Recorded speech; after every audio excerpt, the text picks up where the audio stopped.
Assalomu alaykum hurmatli tinglovchilar. Biz sizlar bilan bugun o'simliklarni issiqxonalarda yetishtirish texnologiyasiga taalluqli bo'lgan mavzuda suhbat olib boramiz. Bu suhbatimiz davomida bugungi mavzuga to'g'ri keladigan narsa himoyalangan joylarda, ya'ni issiqxonalarda qo'llaniladigan inshootlar, qanaqa inshootlar qo'llanilishi mumkin ekan, ana shular to'g'risida davom ettiramiz.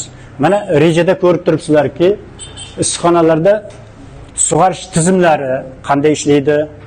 Issiqxonalarda havo almashtirish, ya'ni shamollatish tizimlari qanday ishlaydi va ularni kerakligi nimalardan iboratligi to'g'risida biz sizlar bilan suhbatda olib boramiz.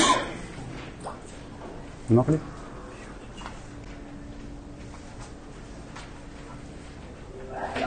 Mana bu sxemada sizlar ko'rib turibsizlarki, issiqxonalarda blok tipida qilib yasalgan issiqxonalar uchun havoni almashtirish tizimi, ya'ni ventilyatsiya deb o'rganib qolganmiz, shamollatish tizimi ma'lum darajada kerakli jihozlar, inshootlar talab qiladi. Chunki har qanday mikroiqlim sharoitini sozlab, u joyda biz qishloq xo'jalik mahsulotlarini yetishtiramiz yoki biror bir ekin ekib ko'chatini yetishtirib olamiz degan bo'lsak, u mikroiqlim sharoitlarini normal holatga keltirib berishimiz kerak bo'ladi. Mana bu sxemada ko'rinib turibdi. 1, 2, 3 ta blokli issiqxonalar. Bu uncha katta bo'lmagan xo'jaliklarda issiqxonani qurishda ko'p qo'llaniladigan usullardan biri. Ayrim hollarda ko'ramiz, mana o'quv tajriba xo'jaligimizda yoki bo'lmasa shunga o'xshagan uncha katta bo'lmagan issiqxonalar joylashgan joylarda biz har xil tipdagi issiqxonalarni qo'llar ekanmiz. Qanday bo'lishidan qat'iy nazar, mikroiqlim, ya'ni issiqxonadagi temperatura, namlik, havoni almashinishi, ya'ni shamollatish tizimi, sug'orish tizimi, kerak bo'lgan paytda oziqlantirish tizimi sug'orish bilan birga ishlaydigan, bularning hammasi o'zaro bog'liq holatda ishi olib borishga to'g'ri keladi. Mana bu yerda ko'ryapmiz, mana issiqxonalardagi ekinlarga ishlov berish bilan birga mana bunday LED lampalarni qo'llab yorug'lik ta'minotini yo'lga qo'yilyapti. Bunday usullar bilan ham hozirgi katta ishlab chiqarish korxonalari, issiqxonalarda mana shunday ishlar qilinyapti. Yoki bo'lmasa, mana ko'pchilik hollarda o'zimizni tomorqada ishlatamiz. Katta boyagidaqa ventilyatorlar qo'ymaymizdan forchkalar, mana forchkalarni yasab qo'yibmiz mana bu yerda. Ana shu forchkalar yordamida issiqxonadagi issiqni tashqariga chiqarib yuborib, sovuqni esa pastdan kirishini ta'minlab beryapmiz. Biz bilamiz, maktab fizika kursidan issiq havo, issiq suv, issiq material har doim yuqoriga qarab harakatlanadi. Pastdan esa sovuq havo keladi. Ana shu sovuq havoni mana bu yerdan kirityapmiz, mana bunday forchkalardan yoki bo'lmasa eshiklardan.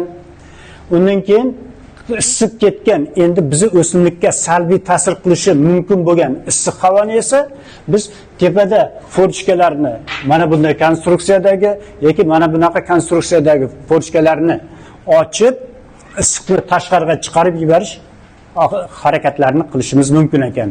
Ana shu yo'llar bilan biz issiqxonalarning ichida normal o'simlik rivojlanishi uchun kerakli bo'ladigan temperaturani ta'minlab berishimiz imkoni bo'lar ekan. Endi shu bilan birgalikda biz issiqxona tizimida nafaqat temperaturani, balkim u yerdagi namlikni ham bir me'yorda olib berishimizga to'g'ri keladi. Ana unday holatlarda biz o'simliklarni sovuq havo haydash bilan birga yoki bo'lmasa ventilyatorni qo'yib bu yoqda havoni harakatini ta'minlash bilan birga suvni mayda parchalarga maydalab xonaga sepib temperaturani me'yoriga keltirib olish imkoniyatini yaratishimiz mumkin ekan. Mana keyingi chiqqan traktorlarimizda shunday sistema ishlatilganki, u yerda ventilyator aylanib turibdi, havoni purkayapti. Lekin shuni orasiga ozgina miqdorda suvni qo'shib tomchilatib turadigan bo'lsak, suvni parchalab boyagi suvni bug'lanishi hisobiga temperatura har doim pasayadi. Natijada temperaturani, kabinadagi temperaturani me'yoriga keltirishga sharoit yaratilar ekan. Ana shunday qilib biz mikroiqlim ko'rsatkichlaridan biri asosiysi bo'lgan namlikni va temperaturani ta'minlab berishimiz mumkin ekan. Mana bu issiqxonalarda ko'ryapsizlar, forchkaning sharniri mana bu yerga joylashtirilgan. Bu yerda esa qopqoqqa o'xshab ochilib yopilish tizimi ishlatilgan. Shunday qilib ishlash mumkinki, agar biz masofadan turib boshqarish imkoniyatiga ega bo'lsak, mana shu forchkalarni ochilib yopilishini masofadan turib boshqarishimiz mumkin bo'ladi. Yoki bo'lmasa bitta issiqxonani bir nuqtasidan rolikni aylantirib turib, forchkalarni ochilib, kerak bo'lgan paytda yopishni inson aralashgan holda bajarish mumkin. Yoki bo'lmasa inson aralashmasdan ichkaridagi temperaturani, tashqariga temperaturani bir-biriga bog'liq holatda o'zgartiradigan maxsus qurilmalarimiz bor. Masalan, mana buni forchkani ko'tarish uchun nima qilishimiz mumkin? Agar har qanday jism isiydigan bo'lsa, u kengayadi. Kengaygan jism ma'lum bir haligi silindrni ichiga qo'yadigan bo'lsak, uni shtogi bu yoqda bo'ladigan bo'lsa, shtok xuddi traktorlarning gidrosistemasidagi silindrga o'xshab, shtok issiqda kengayib, forchkani ko'taradi. Forchkani ko'targandan keyin ochilib, havoni sirkulyatsiyasi, ya'ni havo almashish jarayoni yo'lga qo'yilar ekan. Endi kechga borib havo temperatura pasaygandan keyin boyagi temperatura sistemada pasayadi, ya'ni suyuqlik yana hajmi kichrayadi, forchka avtomat ravishda o'zi yopilyapti. Ana shunday qilib inson aralashmagan holda avtomat qurilmalar yordamida boshqarish ham mumkin ekan. Mana shunday qilib biz qishloq xo'jalik mahsulotlarini ochiq daladan himoyalangan holda yetishtirish uchun mana bunaqa inshootlarni, tizimlarni qo'llasak bo'lar ekan. Mana bu plakatda ko'rib turibsizlar. Katta ishlab chiqarish korxonalarida o'rnatilgan issiqxonalar. Bu yerda endi havoni sirkulyatsiyasini ta'minlash uchun katta ventilyatorlar qo'yib qo'yibmiz. Endi faraz qiling, bu ventilyator ishlashi uchun ma'lum bir miqdorda elektr energiyasini sarflaydimi? Ma'lum miqdorda xarajat qo'shimcha ketyaptimi? Boyagiga qaraganda bu bir muncha xarajati ko'proq bo'ladi, lekin samarasi shunga o'xshagan bo'lyapti. Shuning uchun biz qishloq xo'jalik mahsulotlarini issiqxonalarda yetishtirganda zamonaviy talablarga javob beradigan darajada har xil ventilyatorlarni mana hozir mana bu ko'rganimiz yerga qo'yib qo'yibmiz. Mana bu yerda mana issiqxonani nimasiga, karkasiga osib qo'yganmiz.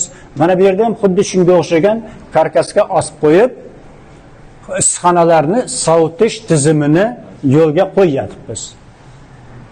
Mana umumiy sharoitlar yaxshi bo'lgan issiqxonalarda o'simliklarning rivojlanishi, undan oladigan samara yaxshi bo'lishi kuzatilmoqda. E'tiborlaringiz uchun rahmat. Shu bilan bu to'g'risidagi mavzuyimiz tugadi.